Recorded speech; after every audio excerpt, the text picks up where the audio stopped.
Hi hello ನಮಸ್ತೆ friends, ಎಲ್ಲರಿಗೂ SR tech world in Kannada YouTube ಚಾನಲ್ಗೆ ಸ್ವಾಗತ.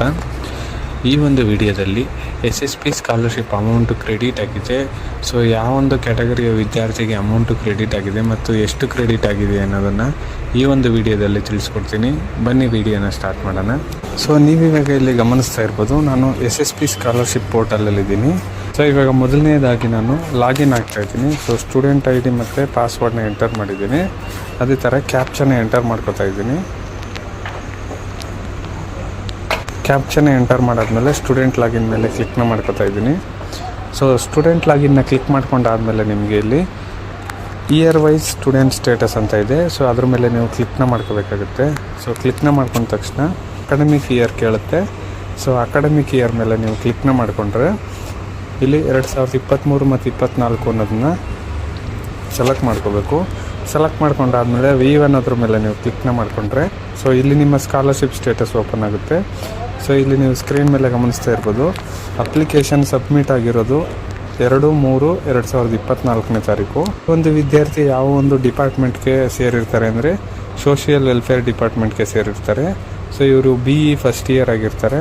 ಸೊ ಇಲ್ಲಿ ನೀವು ಸ್ಕ್ರಾಲ್ ಮಾಡಿದ್ರೆ ನಿಮಗೆ ಆಧಾರ್ ಸೀಡಿಂಗ್ ಸ್ಟೇಟಸ್ ಅಂತ ಇದೆ. ಸೊ ಇಲ್ಲಿ ಆಧಾರ್ ಸೀಡೆಡ್ ವಿತ್ ಬ್ಯಾಂಕ್ ಅನ್ನೋದು ಎಸ್ ಅಂತ ಇದೆ. ಅದೇ ಥರ bank name and branch name so union bank of India ಅಂತ ಇದೆ.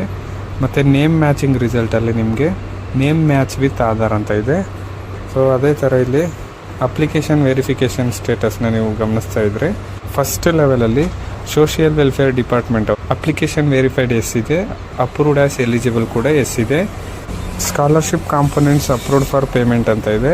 ಸೊ ಇದು ನಿಮಗೆ ಸೆಕೆಂಡ್ ಲೆವೆಲಲ್ಲಿ ಕಾಂಪೊನೆಂಟ್ಗೆ academic allowance or Vidyasiri PMS for NT SNT students ಅಂತ ಇದೆ. ಸೊ ಅಲ್ಲಿ ಅಪ್ರೂವ್ಡ್ ಎಸ್ ಇದೆ. ಸೊ ಇಲ್ಲಿ ನಿಮಗೆ ಅಮೌಂಟಲ್ಲಿ paid by government of India ಅನ್ನೋದ್ರಲ್ಲಿ 4200 ಇದೆ. ಪೇಯ್ಡ್ ಬೈ ಗೌರ್ನಮೆಂಟ್ ಆಫ್ ಕರ್ನಾಟಕದಲ್ಲಿ 2800 ಇದೆ. ಅದೇ ಥರ ಫೀಸ್ ಕನ್ಸೆಷನ್ ಬಂದುಬಿಟ್ಟು ಅಪ್ರೂವ್ಡಲ್ಲಿ ಎಸ್ ಅಂತ ಇದೆ. ಪೇಯ್ಡ್ ಬೈ ಗೌರ್ನಮೆಂಟ್ ಆಫ್ ಇಂಡಿಯಾದಲ್ಲಿ 49,707 ರೂಪಾಯಿ ಇದೆ. ಅದೇ ಥರ ಪೇಯ್ಡ್ ಬೈ ಗೌರ್ನಮೆಂಟ್ ಆಫ್ ಕರ್ನಾಟಕದಲ್ಲಿ 33,138 ರೂಪಾಯಿ ಇದೆ. ಸೊ ನೀವು ನೆಕ್ಸ್ಟ್ ಇಲ್ಲಿ ಪೇಮೆಂಟ್ ಇನಿಷಿಯೇಷನ್ ಸ್ಟೇಟಸಲ್ಲಿ ಚೆಕ್ ಮಾಡಿದ್ರೆ ಇದು ಥರ್ಡ್ ಲೆವೆಲ್ ಆಗಿರುತ್ತೆ.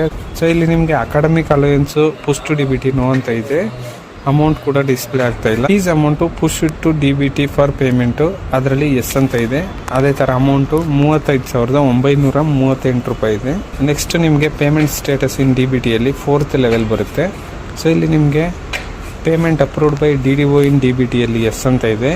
Payment response received from DBT ಕೂಡ ಎಸ್ ಅಂತ ಇದೆ. ಅಮೌಂಟು 35,938. ಅದೇ ಥರ ಪೇಮೆಂಟ್ ಡೀಟೇಲ್ಸಲ್ಲಿ ನಿಮಗೆ department name social welfare department ಅಂತ ಇದೆ. ಆ್ಯಂಡ್ ಮೇಂಟೆನೆನ್ಸ್ ಅಂತ ಇದೆ. ಸೊ ಪೇಯ್ಡ್ ಸ್ಟೇಟಸಲ್ಲಿ ಸಕ್ಸಸ್ ಅಂತ ಇದೆ. Total amount 35,938.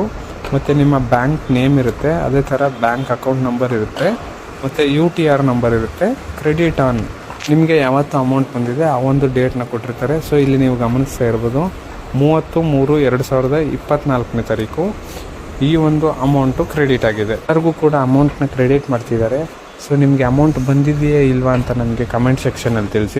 ಸೊ ಇದಾಗಿತ್ತು ಇವತ್ತಿನ ವಿಡಿಯೋ ಫ್ರೆಂಡ್ಸ್. ನಿಮಗೇನಾದರೂ ಈ ವಿಡಿಯೋ ಇಷ್ಟ ಆಗಿದರೆ ಲೈಕ್ ಮಾಡಿ ಮತ್ತು ಶೇರ್ ಮಾಡಿ. ಏನಾದರೂ ಡೌಟ್ ಇದ್ದರೆ ನನಗೆ ಕಮೆಂಟಲ್ಲಿ ತಿಳಿಸಿ. ಧನ್ಯವಾದಗಳು.